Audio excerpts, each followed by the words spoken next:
Hanya puasa gaya orang Kristen dengan orang-orang yang bukan percaya pada Yesus ada bedanya.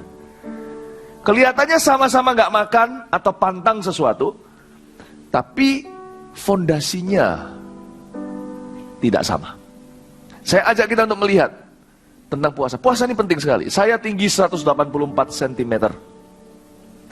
Berat badan saya normalnya 82 kilo. Bicara soal berat badan, banyak orang gak pede. Ya sudahlah, saya biar jadi tumbalnya. Hari ini saya 76 kilo. Ada banyak orang lihat saya, kenapa kurus? Iya, menjelang FKA. Selalu begitu. Dan saya belum puasa yang total-totalan loh ya. Puasa total-totalan yang berhari-hari saya biasanya nggak makan dan minum. Jangan Anda coba kalau Anda belum latihan dulu, belum pernah sebelumnya. Nanti kalau saya sudah berapa hari ke depan ini, sudah hitung mundur ke FKA Jumat Sabtu, saya nggak makan mungkin berhari-hari. Nah itu saya bisa turun sampai 74 kali. Bayangin, turun berapa kilo dari 82 ke 76? 6 kilo. Orang mau turun berat badan harus bayar mahal, saya free. Dengan puasa saja. Saya cerita gini, bukan sok rohani, karena puasa tidak boleh digembar-gemborkan. Kecuali saya mengajar keluarga sendiri atau anak-anak rohani, yaitu jemaat sendiri. Saya ajarkan kepada Anda, puasa itu indah, kalau Anda mengerti maknanya. Kalau kita tahu bagaimana kita berpuasa dengan benar, hidup Anda akan mengalami bukan hanya terobosan baru, tapi level iman yang lebih tinggi dalam Tuhan. Dan kita akan diubah menjadi semakin rupanya kita, semakin segambar dan serupa dengan Tuhan Yesus. Mari kita buka sama-sama Lukas pasal yang kelima. Hal berpuasa. Thank you. Lukas pasal 5 ayat 33 sampai ayat 39. Kita baca bersama-sama dulu dengan suara keras. Baru saya ajarkan ayat per ayat. Anda siap? 1, 2, 3, ayat 33. Mari kita baca. Orang-orang Farisi itu berkata pula kepada Yesus, murid-murid Yohanes sering berpuasa dan sembahyang, demikian juga murid-murid orang Farisi. Tapi murid-muridmu makan dan minum. Jawab Yesus kepada mereka, dapatkah sahabat mempelai laki-laki disuruh berpuasa, sedang mempelai itu bersama mereka? Tetapi akan datang waktunya apabila mempelai itu diambil dari mereka, pada waktu itulah mereka akan berpuasa. Ia mengatakan juga suatu perumpamaan kepada mereka. Tidak seorang pun mengoyakkan secari kain dari baju yang baru untuk menambalkannya pada baju yang tua. Jika demikian, yang baru itu juga akan koyak, dan pada yang tua itu tidak akan cocok kain penambal yang dikoyakkan dari yang baru itu. Demikian juga tidak seorang pun mengisikan anggur yang baru ke dalam kantong kulit yang tua. Karena jika demikian, anggur yang baru itu akan mengoyakkan kantong itu, dan anggur itu akan terbuang dan kantong itu pun hancur. Tetapi anggur yang baru harus disimpan dalam kantong yang baru pula. Dan tidak seorang pun yang telah minum anggur tua ingin minum anggur yang baru, sebab ia akan berkata, anggur yang tua itu baik. Tetap dibuka, saya jelaskan ayat per ayat. Kalau bicara soal puasa, kita boleh sesering-seringnya. Tapi kalau anak-anak muda yang masih baru bertumbuh, dalam pertumbuhan maksudnya masih usia-usia ABG gitu, daripada puasa makan mengganggu pertumbuhan, mending puasa makan berlebihan atau pantang perkara-perkara lain seperti mungkin nonton TV, main games. Bisa ada berbagai macam cara. Saya ajarkan jenis-jenis puasa di Before 30 Discipleship, buku itu. Nggak hanya pantang makanan. Tapi saya sebagai orang dewasa, saya juga melatih demikian. Karena fakta secara kesehatan juga, itu juga bisa baik buat kita. Bukan puasa itu sama dengan diet. Tapi mau nggak mau orang yang puasa juga diet. Nothing wrong dengan kita. Makanan berlebihan malah justru tidak baik buat kita. Ada orang yang puasa Daniel, puasa daging. Tetap hidup. Salah satu gembala kita namanya Pak Danu. Ya, gembala Gereja Mawar Sharon, vegetarian. Tapi luar biasa, subur bugar. Ya, jadi saya beritahu bahwa nggak makan itu, kalau itu diatur dengan persiapan doa untuk tujuan tertinggi, itu malah justru baik, nggak apa-apa. Saya bukan dokter, Anda perlu dengarkan kalau Anda ada sakit mah segalanya, jangan ngawur, tetap minta nasihat medis, lebih baik. Tapi kalau bicara soal alasan untuk berpuasa. Oh, banyak sekali. Setelah FKA Surabaya, langsung ada KKR A Trip to Hell di Bali. Saya perlu puasa lagi. Setelah KKR Trip to Hell, langsung KKR Holy Spirit. Minggu depannya langsung KKR Anak. Itu kayak FKA versi anak kecil. Nanti anak-anak sakit juga datang. Anak-anak kecil yang gak percaya mujizat, gak percaya karya Roh Kudus, nanti akan diubah. Setelah itu selesai, langsung FKA 20 di Medan. Jadi yang namanya pendeta ini selalu harus puasa tak henti-hentinya sepanjang tahun. Gak apa-apa, asal sehat, bukan? Tapi puasa lebih dari kesehatan. Saya jelaskan ayat pertama, makna rohaninya. Ayat 33, orang-orang Farisi itu berkata pula pada Yesus, murid-murid Yohanes sering berpuasa dan sembahyang. Demikian juga murid-murid orang Farisi. Tapi murid-muridmu makan dan minum. Murid-murid orang Farisi dulu saya jelaskan, mereka berpuasa dengan tujuan yang salah. Untuk pamer dengan teman-temannya. Bahkan untuk membandingkan diri dengan orang yang mereka anggap lebih berdosa. Seperti satu orang pemungut cukai yang pukul-pukul dadanya berkata, aku berdosa, sedangkan orang Farisi di sebelahnya berdoa dengan wajahnya yang sombong angkuh menghadap ke langit. Dan berkata, aku berpuasa 2 kali seminggu, bayar perpuluhanku. Aku gak seperti itu. Yesus berkata dalam perumpamaan itu, yang pulang ke rumah dibenarkan adalah pemungut cukai yang bertobat dan menyesal dan merendahkan diri. Bukan orang Farisi. Orang Farisi puasa untuk get-getan, tahu gak? Untuk jor-joran. Lu puasa berapa hari? Gua 40 hari. Puasa bukan untuk sok-sokan. Saya cerita kepada Anda karena ini adalah bahan khotbah saya. Kalau Anda tahu kan, saya puasa gimana? Saya cerita karena saya pengajar umat. Saya jelaskan pada Anda, bukan untuk pamer. Jadi kita jelaskan dulu bahwa puasa bukan untuk pamer. Puasa bukan untuk kita merasa lebih rohani dari orang lain. Puasa bukan untuk mendapatkan status yang lebih bergengsi di depan Tuhan. Puasa punya lebih daripada semua itu sebagai tujuan. Puasa di ayat 34 kita baca. Jawab Yesus kepada mereka. Karena murid Yesus kan dituduh makan minum melulu. Muridnya Yohanes Pembaptis puasa, gak makan, pantang, kenikmatan. Murid Yesus jak. Oke? Jawab Yesus kepada mereka. Dapatkah sahabat, garis bawahi kata sahabat, mempelai laki-laki, sahabat mempelai laki-laki disuruh berpuasa, sedang mempelai itu bersama mereka? Stop. Berarti yang pasti puasa itu bukan untuk Tuhan. Hah? Masa? Bukan. Tuhan gak lebih kesengsem berkenan kalau Anda gak makan. Wong makanan itu yang ciptakan ya Tuhan kok. Kalau kita belum makan minum ya kita perlu berdoa terima kasih sama Tuhan. Terima kasih Tuhan untuk makanan minumku, berkatilah. Bahkan kalau perlu doanya lebih panjang dari itu. Doakanlah semua hamba-hamba Tuhan di desa. Dan semua orang yang kelaparan di luar sana. Kalau saya sih doa makan paling singkat. Tuhan Yesus kamsiah. Tuhan Yesus tahu bahwa saya lapar. Gak perlu rohani itu semua di depan piring nasi. Mau rohani itu di saat teduh. Dan Tuhan Yesus gak merasa gimana gitu loh kalau kita itu gak makan. Banyakan orang, ini bedanya orang Kristen dengan yang bukan. Kebanyakan orang berhubungan dengan makan tidak sama pemahamannya dengan kebenaran yang kita percayai dan yakini. Ada orang yang gak makan demi mendapatkan pengampunan. Demi mendapatkan penyucian. Emangnya gak makan bisa lebih suci gitu? Enggak. Sebab apa yang masuk ke dalam tubuhmu tidak menajiskanmu maupun menyucikanmu. Tapi apa yang keluar dari hatimu. Karena itu hati harus bersih, bukan perut. Makan gak makan itu urusan kesehatan. Gak ada hubungannya. Kita pantang makanan tertentu itu bukan karena nanti kalau makan itu dosa. Kecuali makan orang. Makan uang orang juga sama. Gak ada hubungannya. Jadi harus tahu dulu. Di sini dikatakan di ayat 34, Yesus berkata, dapatkah sahabat mempelai laki-laki itu berpuasa kalau mempelai itu masih bersama dengan mereka? Tuhan Yesus berkata, wong aku masih sama mereka kok mereka suruh puasa. Emangnya kalau mereka gak makan, mereka lebih berguna gitu buat saya, kata Tuhan. Emangnya kalau mereka kelaparan itu, bukannya mereka justru jadi beban buat aku? Tuhan Yesus berkata demikian.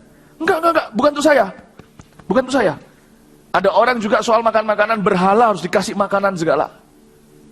Lalu dan sebagainya. Aduh, saudara, banyak orang keyakinannya seputar makan atau nggak makan. No. Puasa itu tujuannya praktis sekali. Meskipun supranatural, praktis luar biasa. Kalau Anda tahu bagaimana menggunakan sarana ini, Yesus pun berpuasa malam 40 hari 40 malam. Kalau Anda tahu gimana menggunakan ini, Anda akan ketemu dengan persediaan Allah yang tak terbatas. Goodness, wish you know. Kalau Anda tahu gimana berpuasa, bukan cuman bagi orang yang kolesterolan, gak akan kolesterolan lagi. Bukan hanya kesehatan kita diberkati kalau kita puasanya betul-betul dipersiapkan dengan benar, dengan bijaksana. Tapi akan terjadi terobosan luar biasa dalam hidup kita. Akan ada kuasa. Yesus pulang dari puasa itu, setelah dicobai di padang gurun 40 hari 40 malam, gak makan minum, dia kembali itu dalam kuasa yang besar ke Galilea. Oh, andai kata Anda mengerti gimana menggunakan saluran ini, Anda akan menyaksikan pekerjaan Allah dalam pekerjaan Anda. But how do we fast? Gimana kita puasa? Kita lihat ayat 35, kita ngerti sekarang poin pertama. Tetapi akan datang waktunya, kata Yesus, apabila mempelai itu diambil dari mereka, 2000 tahun lalu hari ini Yesus bangkit, 40 hari kemudian dia naik ke sorga. Ini yang dimaksudkan dan dinubuatkan oleh dia.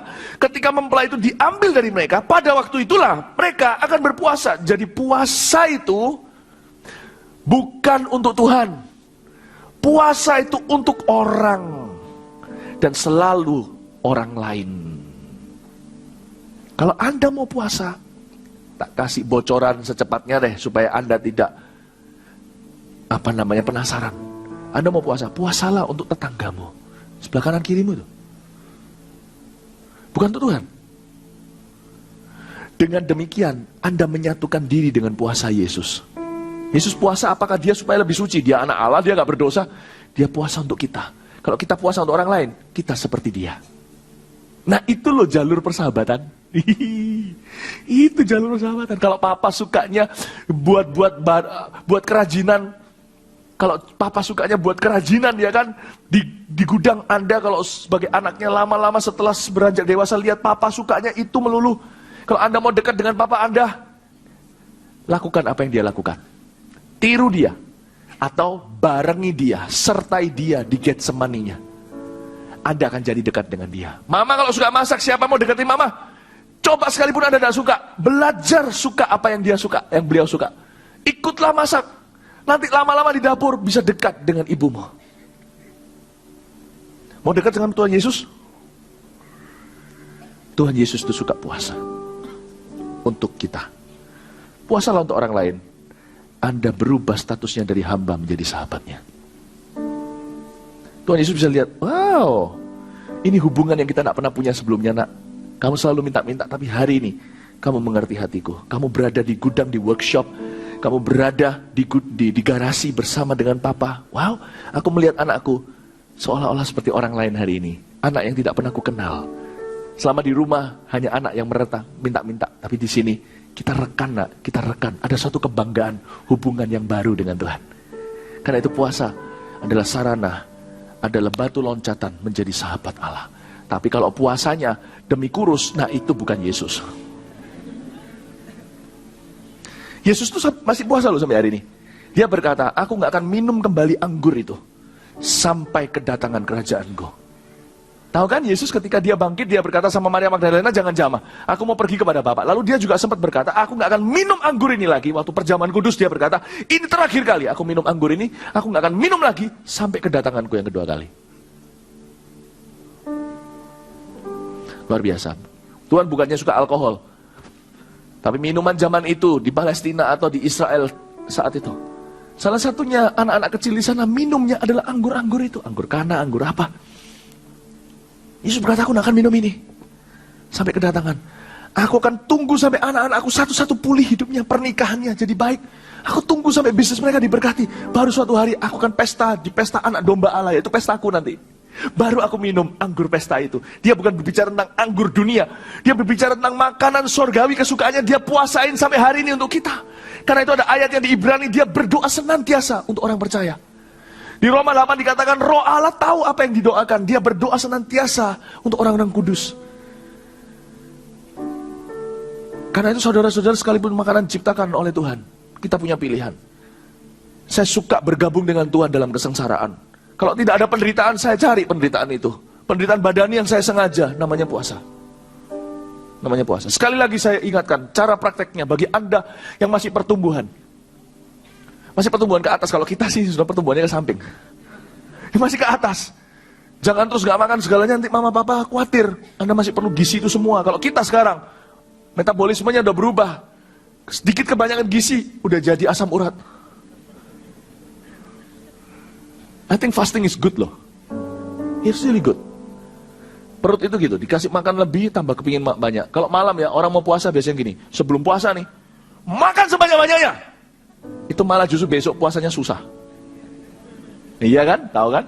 Setelah selesai puasa, balas dendam. Makan sebanyak-banyaknya, seolah-olah penderitaan tadi tidak sukarela. Jangan begitu juga, sakit mah. Orang yang ngerti puasa untuk apa, ikut-ikutan. Begitu. Saya kasihan dengan orang-orang tertentu yang puasanya karena ikut ritual agamawi saja. Tukang-tukang contohnya pada saat tertentu. Wah malas, jadi kerjanya. Puasa bukan untuk buat kita tidur pada siang hari, gak berbuat apa-apa. Ada kekuatan Allah seperti Daniel ketika puasa, tambah gemuk iya.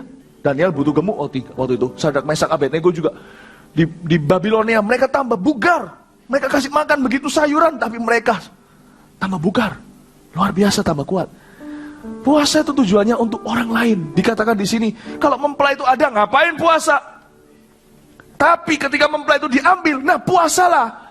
Karena sekarang gerejaku menempati posisiku untuk orang lain. Kenapa ketika mempelai itu diambil, mereka harus berpuasa? Ketika mempelai itu diambil, otomatis kitalah yang harus melakukan pekerjaan Allah. Dan ketika Yesus di dunia, dia puasa untuk umat pelayanannya. Amin Bapak Ibu Saudara. Saya puasa berapa hari pernah? Yang paling berat itu hari kedua. My goodness. Semua orang tak lihat, kelihatan seperti bakpao semuanya. Aku mau makan kamu secuil aja kalau bisa. Tapi setelah itu, oke tuh. Jangan coba langsung dor 40 hari, nanti masuk ICU. Saya pernah 40 hari. Tapi hanya minum cairan. Tapi saya nggak mau, ini cuma sekedar, saya cerita-cerita lah ya, saya nggak mau, nggak suka kalau kayak khotbah itu kaku-kaku, saya mau cerita-cerita ya. Saya pernah, malah justru tahun pertama saya terima Tuhan, 40 hari, hanya minum cairan. Atau makanan-makanan yang ringan sekali, bukan makanan yang balas dendam. Oh, beautiful. Saya belajar membangun persahabatan dengan Tuhan. Oh God, I know your position. Allow me, izinkan aku untuk berada di posisi itu untuk orang lain. Puasa itu begitu Bapak Ibu Saudara. Kita lihat sekarang Yesaya 58 ayat 3-12 munculin di sini aja. Puasa yang dikehendaki Tuhan. Nggak usah dibuka, saya turun langsung di sini aja saya jelaskan. Nah, udah? Mengapa kami berpuasa engkau tidak memperhatikan juga? Mengapa kami merendahkan diri dan engkau tidak mengindahkan juga? Ini kan keluhan orang Farisi ini kira-kira di zaman itu, zaman Yesaya. Kenapa kok puasa kita nggak manjur? Apa perbedaannya, perubahannya? Hanya cuman kelaparan lalu balas dendam makan. Sesungguhnya pada hari puasamu engkau masih tetap urus urusanmu kata Tuhan. Nah itu puasa yang salah. Puasa untuk diri sendiri. Puasa untuk kita. Oh no. Pada hari puasamu engkau masih tetap urus urusanmu dan kamu mendesak-desak semua buruhmu. Lanjut. Puasamu adalah puasa supaya apa? Aku puasa ya. Supaya apa? Supaya tokoku rame. Itu pesugihan. Benar. Puasa bukan begitu. Lanjut, sesungguhnya kamu berpuasa sambil berbantah dan berkelahi serta memukul dengan tinju dengan tidak semena-mena. Dengan caramu berpuasa seperti sekarang, mana mungkin suaramu didengar di tempat tinggi. Next. Sungguh-sungguh inikah puasa yang kukehendaki? Dan mengadakan hari merendahkan diri. Puasa itu merendahkan hati di depan Tuhan. Tuhan pakailah aku, itulah puasa. Jika engkau menundukkan kepala seperti gelaga dan membentangkan kain karung abu sebagai lapik tidur, sungguh-sungguh itukah yang kusebutkan berpuasa? Mengadakan hari yang berkenan pada Tuhan? Bukan, ini loh. Puasa yang kukehendaki ialah supaya engkau membuka belenggu-belenggu kelaliman. Orang lain punya. Puasa yang sebenarnya adalah melepaskan tali kuk supaya engkau memerdekakan orang yang teraniaya dan mematahkan setiap kuk. Oh, jadi puasa itu untuk orang lain. Supaya engkau memecah-mecah rotimu bagi orang yang lapar. Selain dirimu tentunya, artinya rotimu. Kau lapar supaya orang lapar, kenyang. Ini bukannya sifat Tuhan. Karena begitu besar kasih, dia mengorbankan. Puasa tanpa pengorbanan, cuma pantang makan, itu namanya mogok atau ngambek. Dan membawa ke rumahmu orang miskin yang tak punya rumah. Dan apabila engkau melihat orang telanjang supaya engkau memberi dia pakaian dan tidak menyembunyikan dia terhadap saudaramu sendiri. Next. Waktu itulah terangmu akan merekah seperti fajar. Bagaimana tidak? Kalau kamu jadi ambasadorku, kamu akan terima upahku. Siapa menerima nabi, terima upah nabi. Siapa menerima Tuhan, punya lifestyle, akan menerima upahnya Tuhan. Dan merekah seperti fajar, lukamu akan pulih dengan segera, tanpa minta. Kebenaran menjadi barisan depanmu, dan kemuliaan Tuhan barisan belakangmu.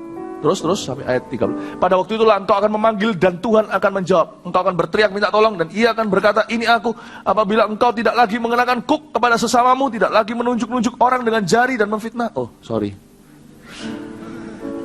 Ayat 11. Tuhan akan menuntun engkau senantiasa dan akan memuaskan hatimu di tanah yang kering dan akan memberi kekuatanmu dan engkau akan seperti taman yang diairi dengan baik dan seperti mata air yang tidak pernah mengecewakan. Ayo lanjut. Engkau akan membangun reruntuhan yang sudah berabad-abad dan akan memperbaiki dasar yang diletakkan oleh banyak keturunan. Engkau akan disebutkan yang memperbaiki tembok yang tembus, yang membetulkan jalan supaya tempat itu dapat dihuni. Apabila engkau tidak menginjak-injak hukum sabat dan tidak melakukan urusanmu pada hari kudusku, apabila engkau menyebutkan hari sabat, hari kenikmatan dan hari kudus Tuhan, hari yang mulia, apabila engkau menghormatinya dengan tidak menjalankan segala acaramu, dengan tidak mengurus urusanmu, atau berkata omong kosong. Good ya? Puasa itu untuk itu. Karena Alkitab berkata di ayat yang 35 tadi kita baca, tapi akan datang waktunya apabila mempelai itu diambil dari mereka, pada waktu itulah mereka akan berpuasa. Jadi ketika ada sesuatu yang hilang, kita puasakan. Kita nggak puasakan apa yang sudah ada. Kita puasakan apa yang terhilang. Ini pesan profetik di ayat 35. Puasa itu bukan untuk mempelai pria. Ketika mempelai itu pergi, kita jalankan tugasnya di dunia ini. Kita puasa seperti mempelai pria untuk dunia. Dan kita puasa untuk orang lain. Puasa untuk yang terhilang. Ketika mempelai itu pergi, sesuatu hilang. Kita puasakan itu. Kita puasakan. Kita puasakan yang terhilang itu contohnya apa? Jiwa-jiwa yang terhilang. Kita puasakan yang terhilang itu adalah kebutuhan orang. Jika engkau tidak mencari urusanmu sendiri, mementingkan kepentinganmu saja. Saya pernah cerita ini berkali-kali dan saya nggak pernah bosan-bosan karena inilah waktu itulah saya, mungkin Anda pernah dengar kesaksian saya dan saya ceritakan ini adalah saat dimana saya disadarkan Tuhan apa itu puasa. Ketika saya mengalami masalah dengan ginjal saya. Ginjal cuma 2, bahaya kalau salah satunya off, apalagi dua-duanya. Ketika saya punya masalah dengan itu, tanda tanyanya jelas. Pokoknya semua penyakit ada tanda tandanya. Dan saya menderita. Hari itu saya datang ke gereja untuk puasa untuk saya. Apa yang salah dengan puasa untuk saya? Tidak ada yang salah. Cuma Tuhan beritahu saya, apa yang membedakan umat Tuhan dengan yang bukan di dunia ini adalah keegoisan. Umat Tuhan sudah dibebaskan dari cara hidup yang lama. Sehingga semua liturgi rohaninya pun tidak sama nafasnya dengan orang dunia. Orang dunia juga sama, minta jodoh puasa dulu, minta ilmu tidak makan, tunggu di kuburan. Apa bedanya kalau semuanya ujungnya adalah aku, dan aku? Ku telah mati dan tinggalkan cara hidupku yang lama, dan cara hidup yang lama adalah cara hidupku sendiri. Ku ganti dengan kepentingan yang lebih tinggi, yaitu Yesus dan orang lain. Saya nggak ngerti. Saya datang ke gereja, saya tetap harus ke kerja, saya dedikasi, saya komitmen kalau namanya kerja. Saya sakit. Dalam keadaan sakit, menurut saya, bagi badan saya sendiri, saya menderita. Saya datang, setiap kali ke kamar mandi juga, sungguh-sungguh adalah sebuah salib yang dipikul. Nah, saya tidak tahu apakah ada batu atau apa, saya nggak ngerti lah, dokter yang tahu. Sebelum saya cek, saya mau puasa dulu, sebab saya percaya kesembuhan ilahi. Saya datang, saya pantang makan. Tuhan berkata, apa bedamu dengan orang lain? Apa maksudnya Tuhan? Apa salahnya aku puasa untuk kesembuhanku? Tuhan bilang, ada cara yang lebih baik. Mau barter dengan aku? Carilah dahulu, semua ditambahkan kepadamu, atau kau cari yang kau mau, pelan-pelan kau cicil, sampai akhirnya kau bisa sembuh. Kau mau diberi cuma-cuma kasih karunia? Barter sama aku. Atau kau mau mengusahakan sampai selamanya, tak akan pernah tercapai. Ya Tuhan, maksudnya gimana? Saya duduk, dikasih formulir doa. Di atas, halaman pertama adalah jemaat yang minta didoakan ginjalnya. Lah kok kebetulan pas saya datang ke kantor hari itu, formulir doa yang paling atas adalah orang jemaat. Dan karena jemaat kita banyak, saya nggak bisa kenal satu persatu, saya bukan Roh Kudus. Dan saya nggak tahu itu jemaat siapa. Komitmen kayak nggak komitmen nggak tahu, tapi Tuhan berkata, barter sama aku, kamu puasa, tetap hari ini puasa, tapi kamu puasa untuk si dia. Bukan si dia ini pacar, bukan ya. Oh, saya salah ngomong si dia, untuk dia. Ini puasa untuk dia, bukan untuk dirimu sendiri. Tapi aku nggak kenal dia. Tapi dia jemaat yang kupercayakan kepadamu. Ya oke. Paling tidak jemaat yang aku kenalkan lebih gampang puasanya. Ini siapa? Saya tidak tahu. Dan dia masalahnya persis dengan saya. Ditulis, saya minta didoakan ini itu. Oh my goodness. Akhirnya saya berkata, oke Tuhan, aku puasa. Dan hari itu mestinya puasa untuk Philip Mantova. Saya puasa untuk saya tidak tahu namanya. Lupa. Saya berpuasa, Tuhan. Tiap kali saya lagi, aduh, udah enak badan saya. Aku mau berkata, Tuhan sembuhkan saya. Nggak jadi setiap kali ngomong, sembuhkan dia. Saya bilang, apa-apaan ini Tuhan? Tuhan, sembuhkan saya dia. Aduh Tuhan. Nggak makan jadi lebih susah. Kalau nggak makan untuk saya, masih bisa. Rasanya kok, ya kan, aku belani kan. Kalau saya pasti saya belani. Orang lain, ya nggak kita kenal apalagi. Tapi Tuhan berkata, karena begitu besar kasih Allah kepada dunia, tidak ada namanya. Dunia at large, strangers, orang-orang yang dia tidak kenal. Aku berikan nyawa. Mau tahu Philip, puasa itu apa? Kamu tidak bisa puasa, tidak bisa dikatakan puasa dalam nama Yesus kalau yang kamu puasakan dirimu. Berarti kamu bukan puasa dalam nama Yesus, kamu puasa agamawi seperti murid-murid Yohanes atau seperti murid orang Farisi. Tidak ada bedanya sama orang-orang yang tidak kenal Tuhan. Puasa yang benar itu adalah bukan pantang makan. Puasa benar adalah pantang diri sendiri. Karena pada hari puasamu kamu masih urusan sendiri, itu bukan puasa. Itu cuma ngambek, nggak makan. Oke. Saya puasain dia. Lalu waktu itu teman-teman doa di kantornya Pak Yusuf yang lama. Ada beberapa gembala-gembala berkata, kita doa. Waktu mereka mau doa, saya berkata, saya minta kalian yang doakan. Saya butuh doa, tapi kalian yang doa untuk saya. Saya puasa hari ini. Mereka nggak ngerti mungkin maksud saya apa. Saya puasa hari ini, saya tidak doakan saya. Kalian yang doa untuk saya. Jadi saya nggak main curang. Memang firman Tuhan ajarkan di Yakobus untuk minta saling didoakan. Doakan, saya didoakan. Udah, saya tinggal imani doa mereka. Saya tidak perlu doa untuk saya. Mau tahu nggak? Singkat cerita, saya yakin orang itu sembuh yang saya puasakan. Kalau enggak, keterlaluan. Eke sembuh. Benar-benar disembuhkan oleh Tuhan. Oh, leker saudara Betalen. Saya pergi ke dokter bilang, fine, everything is fine. No problem. Manifestasi tanda-tandanya semua juga hilang. Sampai hari ini masalah itu tidak pernah kembali. Saya ceritain, ada banyak cerita sebelum saya naik ke sini. Saya diceritain beberapa orang karena hari ini kita di dalam hawanya FKA. Ada banyak pelayan FKA, waktu melayani lupa diri sendiri, justru sembuh. Berapa banyak? Udah FKA 19 kali, besok ini 18 kali sebelumnya. Ada orang yang tangannya tidak bisa angkat barang, nggak bisa buka sorokan atau laci, bisa angkat kursi roda setelah selesai. Loh, tanganku kenapa? Kok begini? Kok bisa kuat? Punggungnya. Aduh, satu persatu cerita. Ada satu orang ibu yang selalu harus minum air hangat. Kalau enggak, dia akan batuk, enggak karuan. Batuk yang tipe harus masuk ICU itu loh. Masuk UGD lah, ICU. Dia melayani orang sakit begitu rupa setelah sekian berjam-jam. Sekian puluh orang yang dia layani, dia kaget. Loh, aku kok belum minum sama sekali. Tak sedikit orang satu persatu disembuhkan. Ketika orang membuat FKA itu, contohnya, FKA ini bukan acaranya, ini sarana untuk jadi sahabat dengan Tuhan bagi dunia. Ketika mereka betul-betul jor-joran habis-habisan fokusnya kepada Tuhan, ada yang keluar hutang pada saat hari FKA diadakan. Partnership FKA waktu itu diadakan. Keluar dari hutang. Hari itu pertama kali di bank booknya biru setelah bertahun-tahun merah. Dan terangmu akan merekah seperti fajar. Lukamu akan sembuh sendiri. Itu luar biasa. Bapak Ibu, banyak cerita tentang bagaimana ini namanya ini. Makanya saya sebut ini adalah Tuhan lagi buka saham. Untuk shareholder masuk dalam pekerjaannya. Tuhan lagi angkat sahabat atau partner kerja. Dia nggak cari pegawai.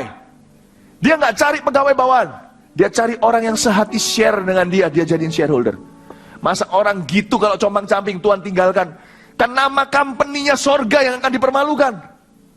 Kalau saya jadi shareholdernya Tuhan, saya ginjalan, siapa yang dipermalukan? Tuhan kan perintahkan malaikatnya. Mazmur 133, commanded blessings, berkat yang diperintahkan. Itu yang itu, targetkan itu, dikasih laser gun dari sorga, sehingga tidak melenceng roketnya ke rumah lain. Jadi sorry, berkat itu tidak tiba-tiba kebetulan nimpluk di atas, timbrung di atas rumahmu. Dia pilih rumah saya di Cempaka sini. Dia targetkan, selesaikan urusan ginjal itu. Targetkan kemari. Commanded blessing to me. Kalau enggak, the company, perusahaan kerajaan Allah itu yang dipermalukan.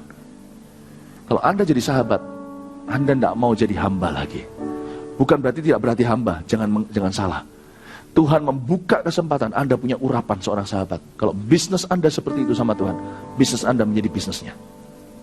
Tuhan yang berkepentingan, Tuhan yang mengurusi, Tuhan yang membela. Amin Bapak Ibu Saudara. Coba bayangin kalau Anda puasa seperti itu. Carilah alasan untuk puasa.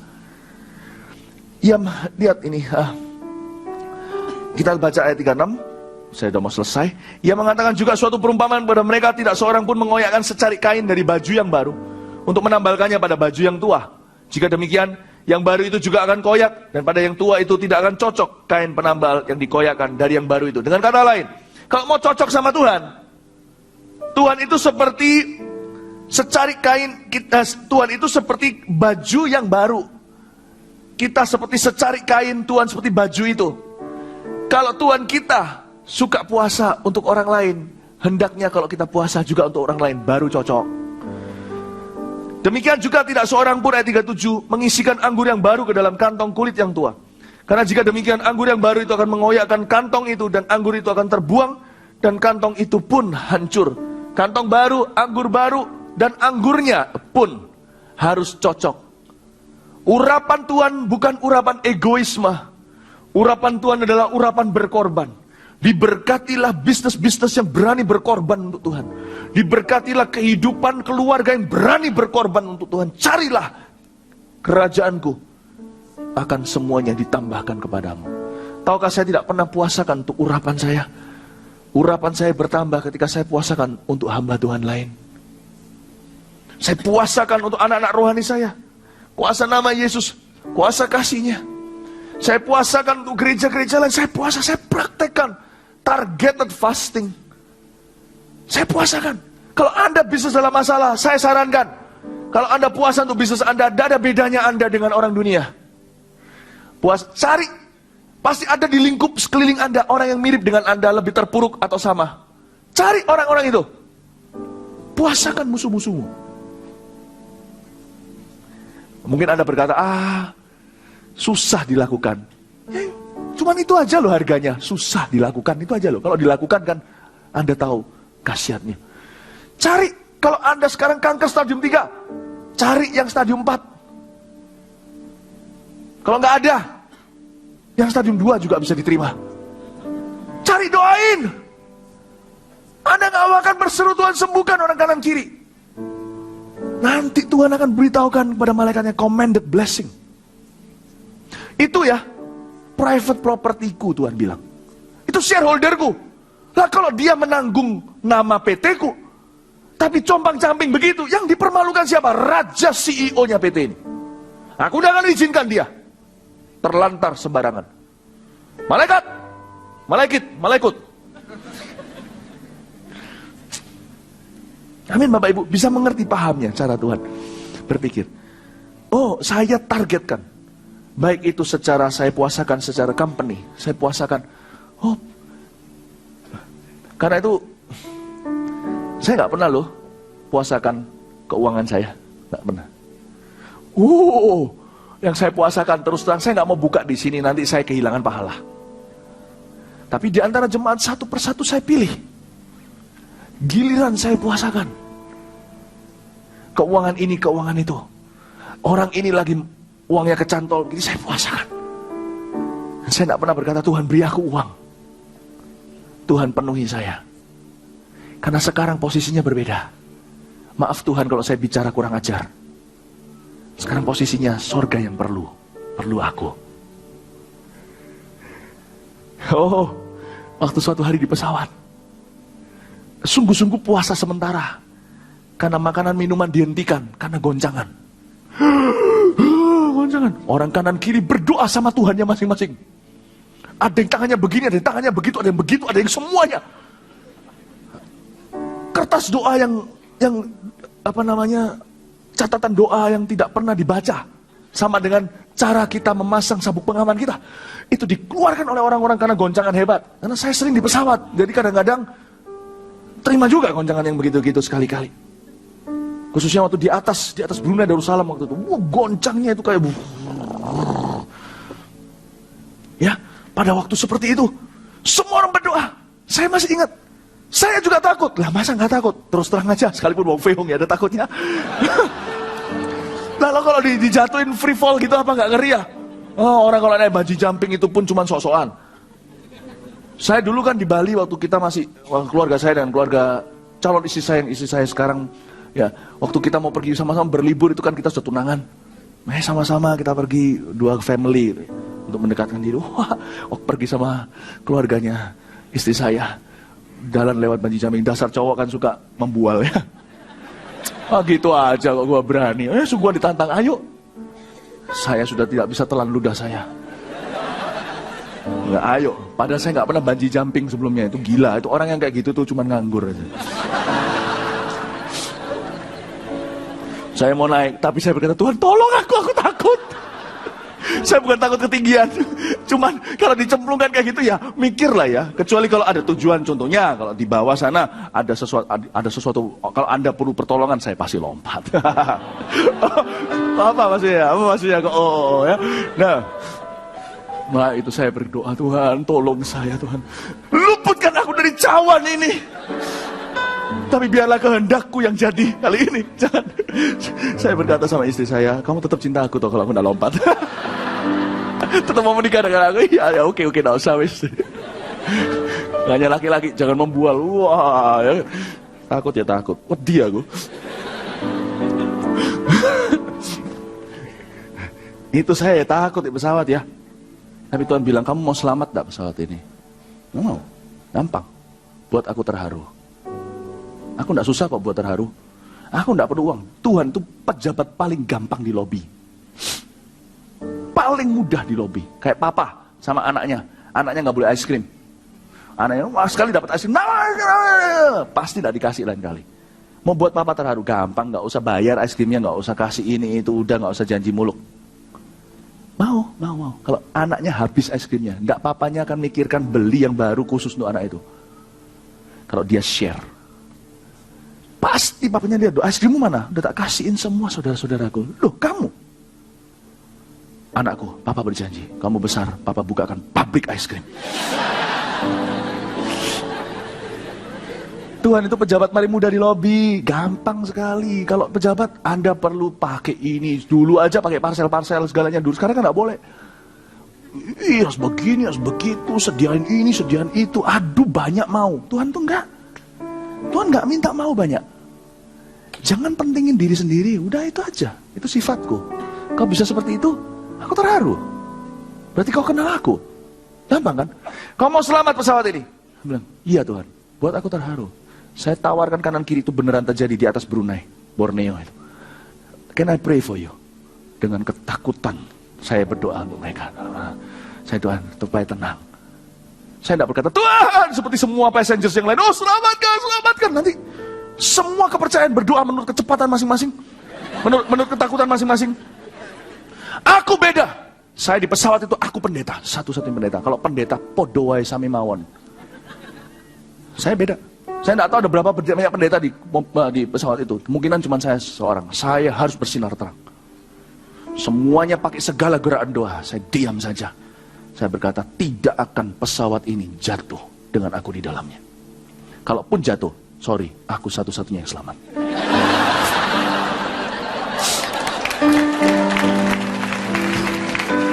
Karena Tuhan perlu perlu saya.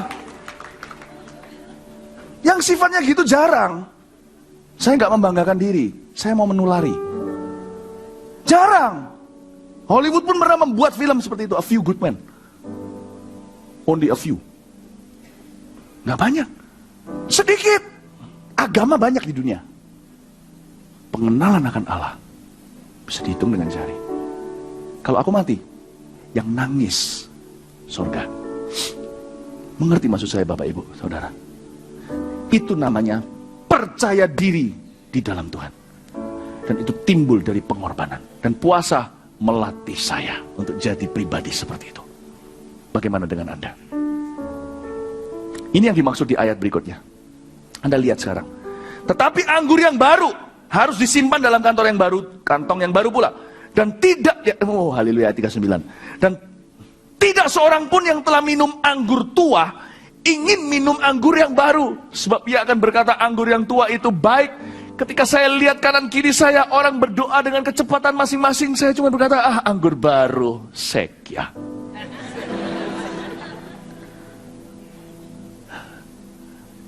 Apa namanya anggur baru? Orang yang baru kenal Tuhan. Anak kecil lah. Bukan anak kecil yang Tuhan demen, jadilah sifat anak kecil iman. Bukan, kekanak-kanakan. Usia nggak garansi loh saudara. Udah banyak orang tua bangka tetapi egoisnya setengah mati. Maafkan saya tidak kurang ajar. Jangan anggap kalau Anda sudah berusia lebih, Anda jauh lebih seperti Kristus.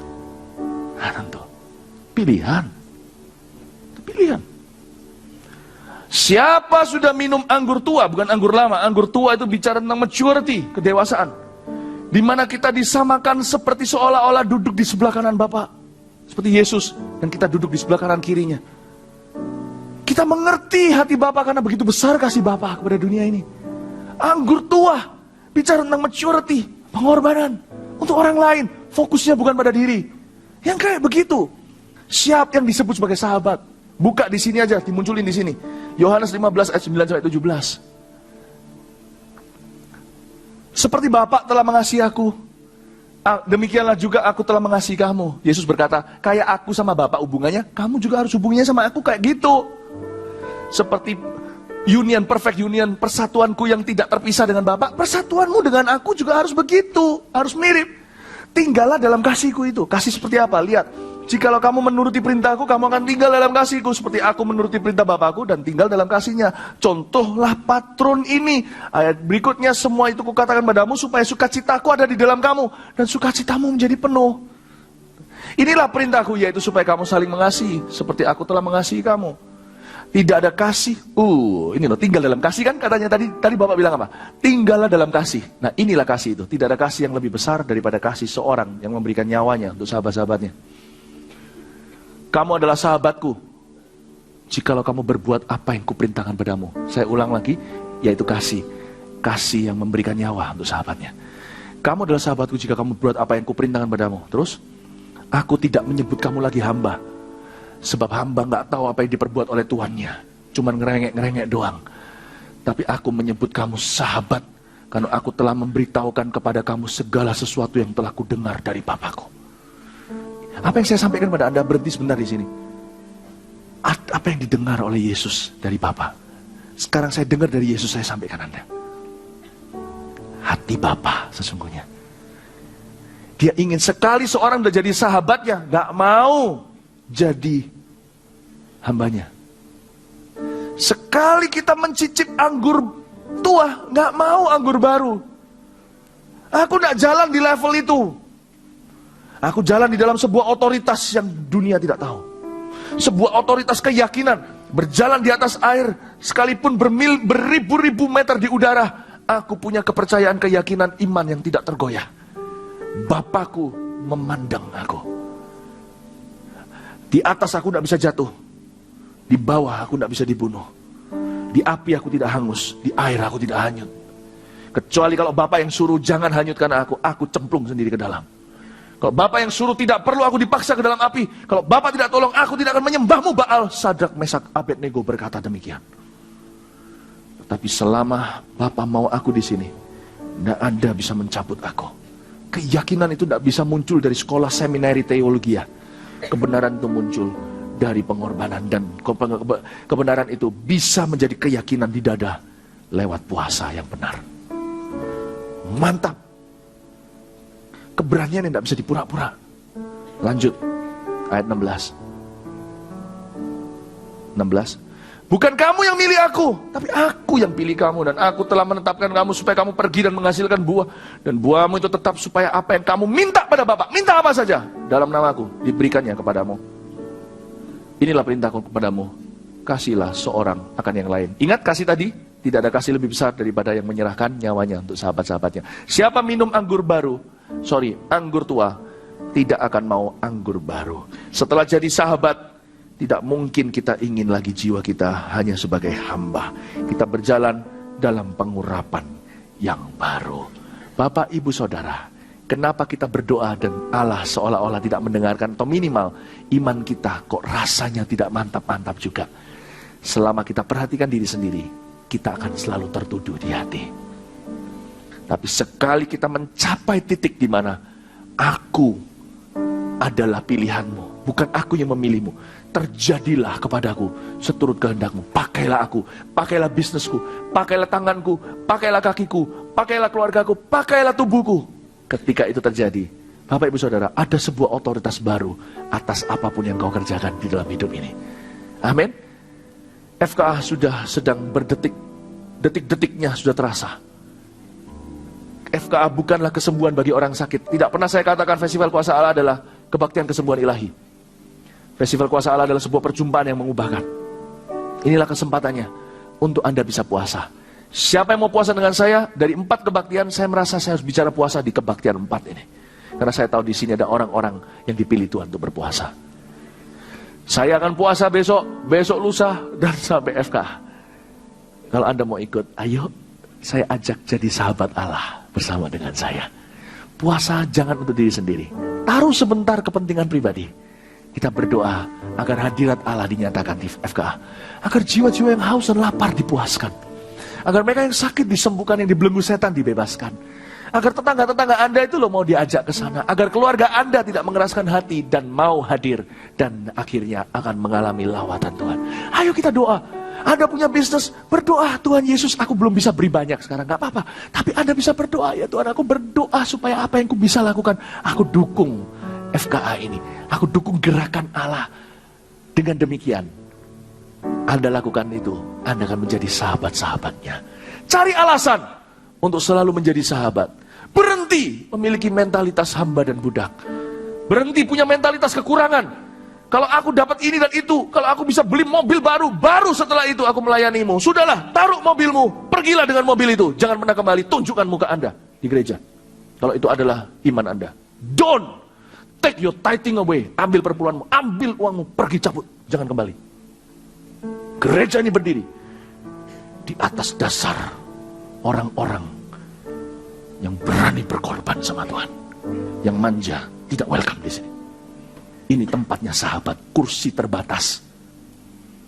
Tapi orang yang mau sahabat, jadi sahabat Allah, disinilah engkau akan bertumbuh dengan pesat.